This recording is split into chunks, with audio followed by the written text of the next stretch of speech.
neraskeun hanca anu kamari nyaeta bagian wa min tauqirihi tauqiru auladihi. Bismillahirrahmanirrahim. Wa min tauqirihi jeung eta tetep tina sapalihna ngagungkeun muallim atanapi guru. Tauqiru auladihi ari ngagungkeun pirang-pirang putrana itu muallim.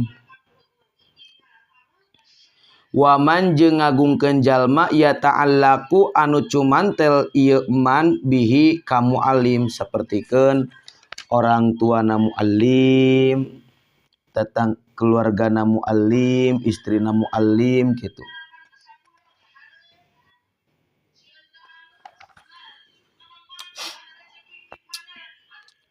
Wakana jeung geus kabuktian sa ustaduna guru kami Syekhul Islami tegasna anu jadi guru Burhanuddin tegasna mah Syekh Burhanuddin Shahibul Hidayati anu ngagaduhan kitab Al-Hidayah atanapi pengarang kitab Al-Hidayah.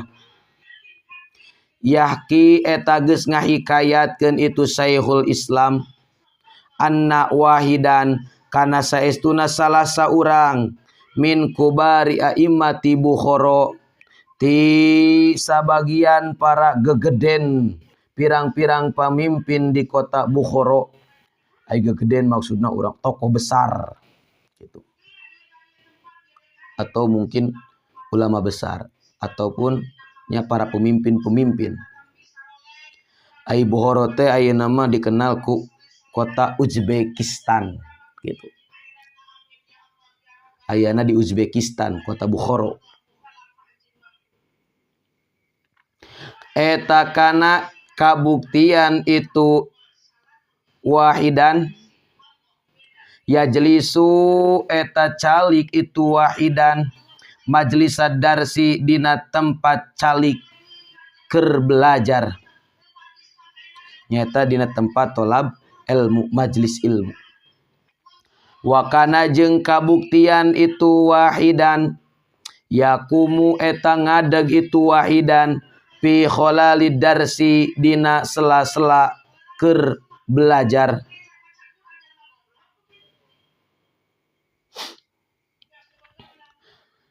Ahyanan sawaktu-waktu wasa'alu jeung naranyakeun jalma-jalma anhu ti itu wahidan nyane meureunna tu batur keur ngaraji ieu nangtung eutik nangtung eutik nangtung gitu ditanyakeun lah. Wa yaqulu jeung ngucapkeun itu wahidan maksudna mah ngajawab tina pertanyaan jalma-jalma. Inna ibna ustadi saestuna anak lalaki guru kaula eta yal'abu keur ulin itu ibna ma'asibiani sartana pirang-pirang budak pisakati di jalan. Faida ro'aitu mangka di mana-mana ningali kaula hu ka itu ibna ustadi akumu tah ngadeg kaula atanapi nangtung kaula lahu ka itu ibna ta'ziman karna arah-arah ngagungkeun li ustadi ka guru kaula. Wal qadi al imamu Fakhruddini jeung ari Imam Qadi Fakhruddini al Arsabandi eta kana kabuktian itu qadi Roisal a'immati eta pamimpin pirang-pirang imam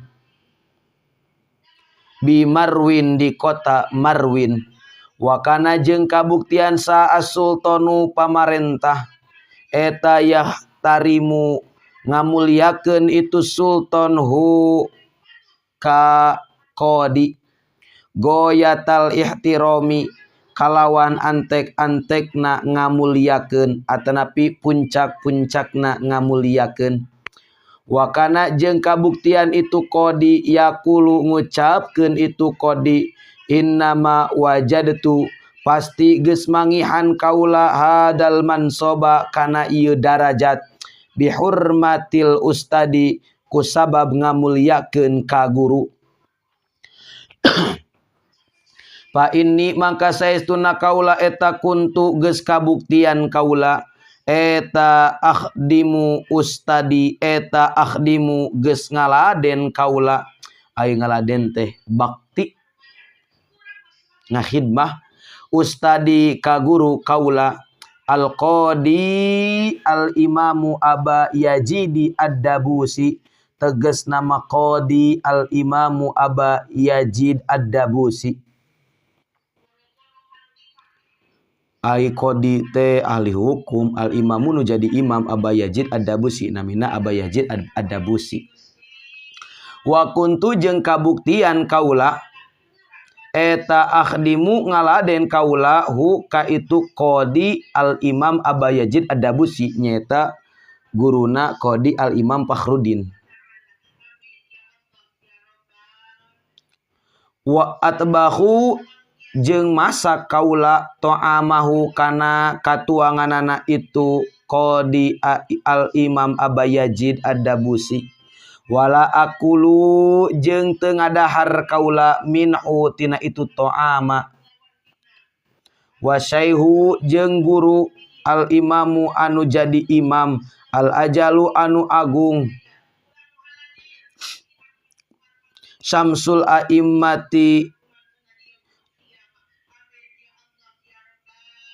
ari jadi matahari pirang-pirang imam al halwani anu bangsa halwani. Atanapi Syamsul a'immati tegasna Syamsul a'immah gitu. Qad kana eta nyata geus kabuktian itu Syekh kharaja eta kaluar itu Syekh min Bukhara ti kota Bukhara anu aya di Uzbekistan.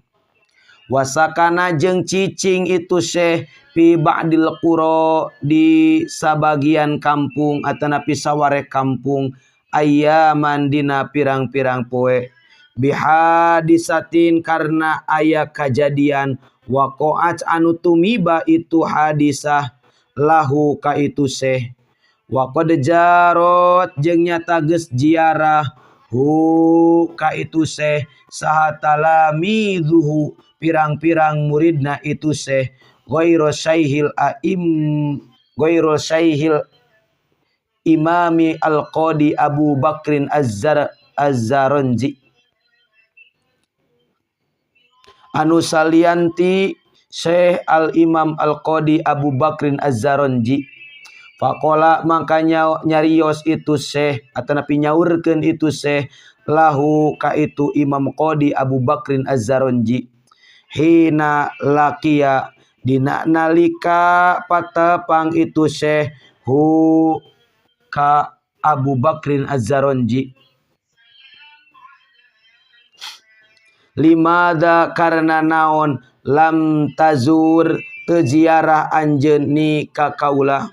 Faqala mangka nyarios itu Abu Bakrin az-Zaronji kuntu geus kabuktian kaula eta masgulan anu ditungkulkeun bi khidmati kusabab ngaladena kaula alwalidata ka ibu kaula.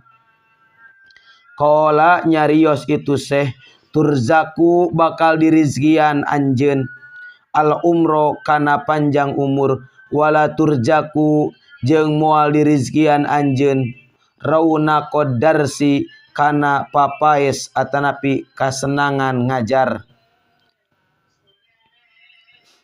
Wa kana jeung geus kabuktian itu Abu Bakrin az-Zaronji kadzalika kitu pisan fa innahu mangka saestuna itu Abu Bakar az-Zaronji eta kana kabuktian itu Abu Bakar az-Zaronji yaskunu cicing pi aksari auqati dina kalolobaan pirang-pirang waktuna itu Abu Bakar az-Zaronji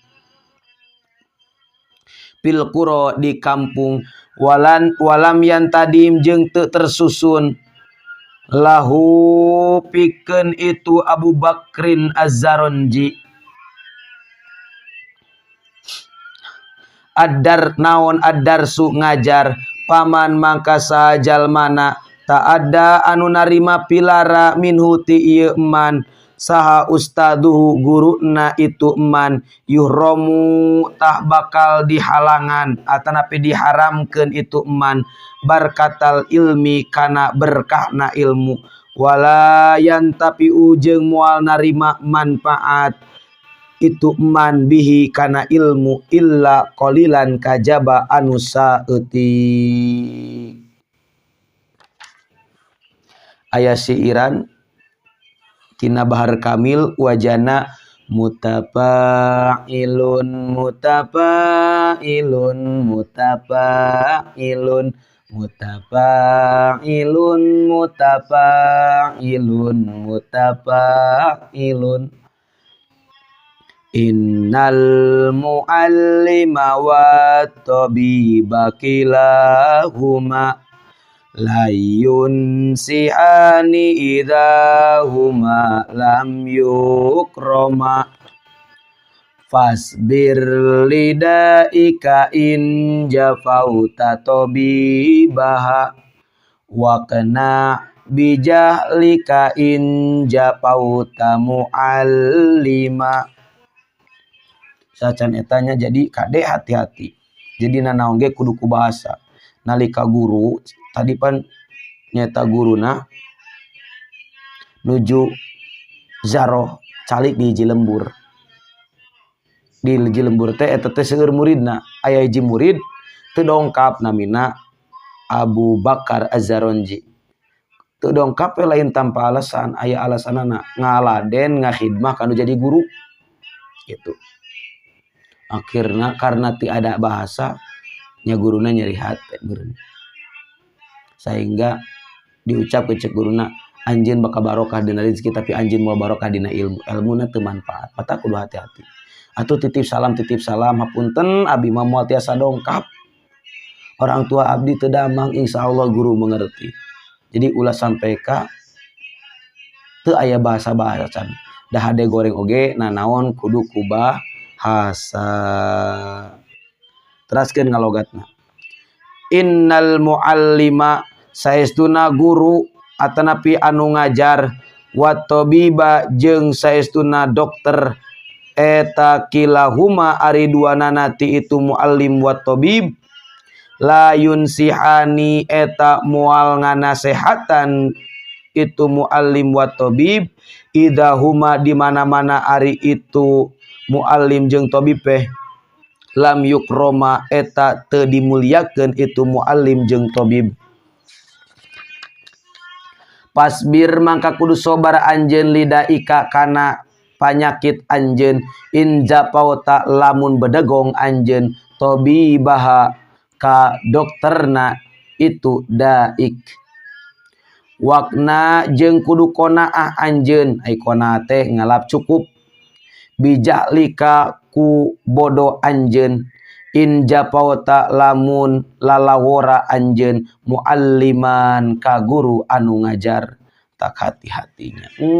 Kudu hati-hati baraya ulah nganyerikeun hate guru sing sabar we dina kabodohan tah sing qanaah nganyerikeun hate guru moal barokah ilmu. Tapi sok sanajan saeutik tapi urang hormat kana jadi guru insyaallah barokah ilmu. Lir ibarat lampu sok sanajan 5 watt tapi lamun nyambung kabelna kana listrik insyaallah hurung. Sok sanajan lampuna 20 watt lamun teu nyambung kana listrik eueuh kabelan moal hurung tah. Tak hati-hati. Wallahu a'lam bissawab. Subhanaka Allahumma wa bihamdika asyhadu an la ilaha illa anta astaghfiruka wa atubu ilaik walhamdulillahi rabbil alamin.